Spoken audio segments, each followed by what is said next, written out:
G'day, Mark here from Live and Breathe Worship. On today's episode of Easy Theory for Worship, we're going to look at the subject of the chord number system for guitar. Now, if you haven't watched my previous video on the chord number system, please go and watch that first and then come back to this one. So here we have the G key chord shapes. This is the 6 chords in the key of G and their shapes.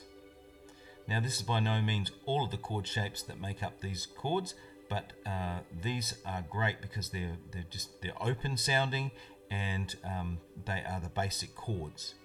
So if we go ahead and substitute the chord names with numbers, this is what it looks like. So this shape here, which we would normally say that's a G chord, and which is a G chord, if we substitute that, thinking of it as a G and thinking of it as a 1, then this takes on a different, all these shapes take on a different meaning. Now let's put this in, this will make more sense if we look at an example of a song. So here's the Lion and the Lamb chord progression, just the chorus, in the key of G.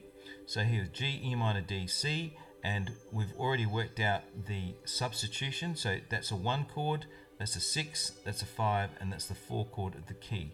Now, if you don't understand any of this, then you need to go back to the very first lesson where I talk about keys, and then watch the second lesson on chords in a key, and then the chord number system, as I said before. So it's important you see those things first, or this won't make any sense. So 1, 6, 5, 4 progression. So it's a G, E minor, D, and C in the key of G. So let's substitute those chords with numbers. So now you see we're saying, okay, this is a G shape, yes, but we're calling it a 1. And this is a 6 shape, a 5 shape, and a 4 shape. So if we wanted to transpose the Lion and the Lamb into the key of A, for example, on a guitar, we would do this. We would put a capo on the 2nd fret and move our hands up.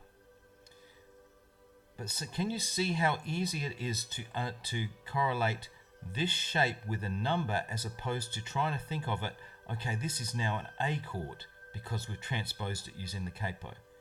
So if we think of it as a 1, it makes it so much easier for us to translate. For example, if all we had was 1, 6, 5, 4 up here, and we knew that this was the 1, 6, 5, 4 chord shapes, it wouldn't matter what key we had to play, and we just move our capo and play these chord shapes. So if you had to play this song in the key of, say, B flat, you would just move the capo up 1 more fret and still play the same chord shapes. So this is why I'm trying to get you to understand the chord system, the number system, because it will make it easier to transpose into any key and play any song. Now, these shapes for what I call the G key chord shapes, these work from about G, the scale of the key of G, up to about the key of E flat. D flat. My apologies, D flat. After that, we need to use a different shape. Now, these are the D key chord shapes, and there are some crossover between G, of course, because you've got D, E minor, and G are those 3 chords, and B minor for that matter, are in the key of G. So this is what it looks like with numbers. So if we had to play a song in the key of E, we would simply put our capo on the 2nd fret and we would play these shapes.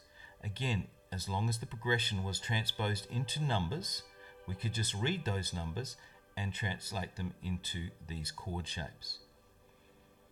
So that's it for now. I will go into more depths on this on the Easy Guitar for Worship series that I will be producing at some stage. But that hopefully will give you some insight as to how to use the chord numbering system with the guitar. As usual, please like, share and subscribe this video, and I'll see you on the next one.